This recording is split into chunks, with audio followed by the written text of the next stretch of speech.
There was a lawyer once. His name was Francis Scott Key. He penned a song that I'm sure you're aware of. You've seen it. It's in most hymnals throughout our churches. It's called the national anthem. It is our song as an American. We go, however, to a ball game. We stand in our church services and we sing the words of that song, and they float over our minds and our lips, and we don't even realize what we're singing. Most of us have memorized it as a child, but we've never really thought about what it means. Let me tell you a story. Francis Scott Key was a lawyer in Baltimore.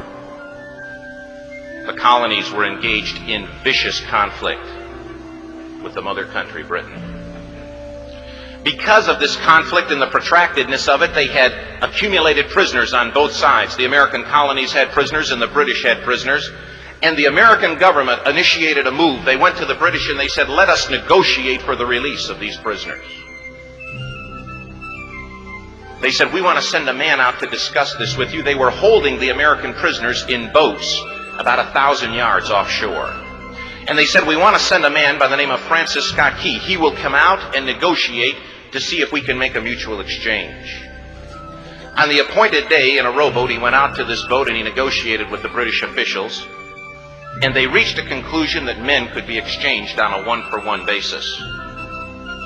Francis Scott Key, jubilant with the fact that he'd been successful, went down below in the boats, and what he found was a cargo hold full of humanity, men.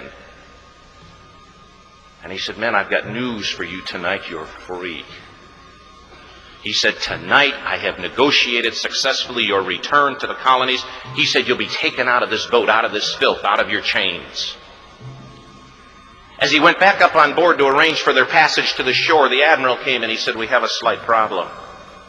He said, we will still honor our commitment to release these men, but it'll be merely academic after tonight. It won't matter. And Francis Scott Key said, what do you mean? He said, well, Mr. Key, he said, tonight we have laid an ultimatum upon the colonies. Your people will either capitulate and lay down the colors of that flag that you think so much of, or you see that fort right over there, Fort Henry? He said, we're going to remove it from the face of the earth. He said, how are you going to do that? He said, if you will, scan the horizon of the sea. And as he looked, he could see hundreds of little dots. And he said, that's the entire British war fleet. He said, all of the gunpowder, all of the armament is being called upon to demolish that fort. It will be here within striking distance in a matter of about 2.5 hours. He said, the war is over. These men would be free anyway. He said, you can't shell that fort. He said, that's a large fort. He said, it's full of women and children. He says, it's predominantly not a military fort. He said, don't worry about it.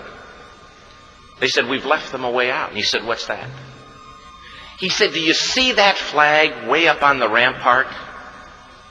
He said, we have told them that if they will lower that flag, the shelling will stop immediately. And we'll know that they've surrendered, and you'll now be under British rule. Francis Scott Key went down below and told the men what was about to happen. And they said, how many ships? He said, hundreds. The ships got closer. Francis Scott Key went back up on top and he said, men, I'll shout down to you what's going on as we watch. As twilight began to fall, and as the haze hung over the ocean as it does at sunset, suddenly the British war fleet unleashed. He says the sound was deafening. There were so many guns that there were no reliefs. He said it was absolutely impossible to talk or hear. He said suddenly the sky, although dark, was suddenly lit. And he says from down below, all he could hear the men, the prisoners, saying was, tell us where the flag is. What have they done with the flag? Is the flag still flying over the rampart? Tell us. 1 hour, 2 hours, 3 hours into the shelling.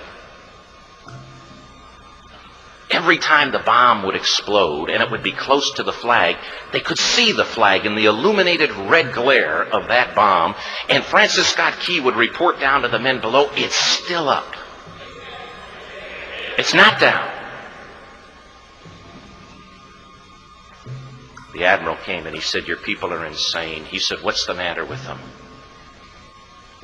He said, "Don't they understand this is an impossible situation?" Francis Scott Key said he remembered what George Washington had said. He said, "The thing that sets the American Christian apart from all other people in the world is he will die on his feet before he'll live on his knees." The admiral said, "We have now instructed all of the guns to focus on the rampart to take that flag down." He said, "We don't understand something. Our reconnaissance tells us that that flag has been hit directly again and again and again, and yet it's still flying. We don't understand that." But he said, "Now we're about to bring every gun for the next 3 hours to bear on that point." Francis Scott Key said the barrage was unmerciful. All that he could hear was the men down below praying. The prayer, "God, keep that flag flying where we last saw it." Sunrise came. He said there was a heavy mist hanging over the land, but the rampart was tall enough. There stood the flag, completely nondescript, in shreds. The flagpole itself was at a crazy angle, but the flag was still at the top. Francis Scott Key went aboard and immediately went into Fort Henry to see what had happened. And what he'd found had happened was that that flagpole and that flag had suffered repetitious direct hits. And when it had fallen, but men, fathers, who knew what it meant for that flag to be on the ground, although knowing that all of the British guns were trained on it, walked over and held it up humanly until they died. Their bodies were removed and others took their place. Francis Scott Key said what held that flagpole in place at that unusual angle were patriots' bodies.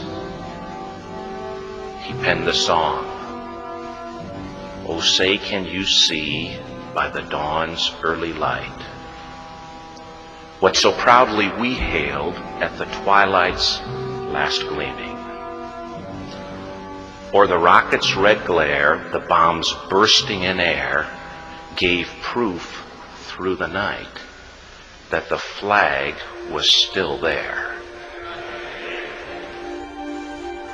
Oh, say, does that star-spangled banner yet fly and wave o'er the land of the free and the home of the brave?"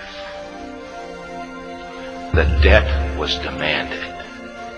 The price, it was paid.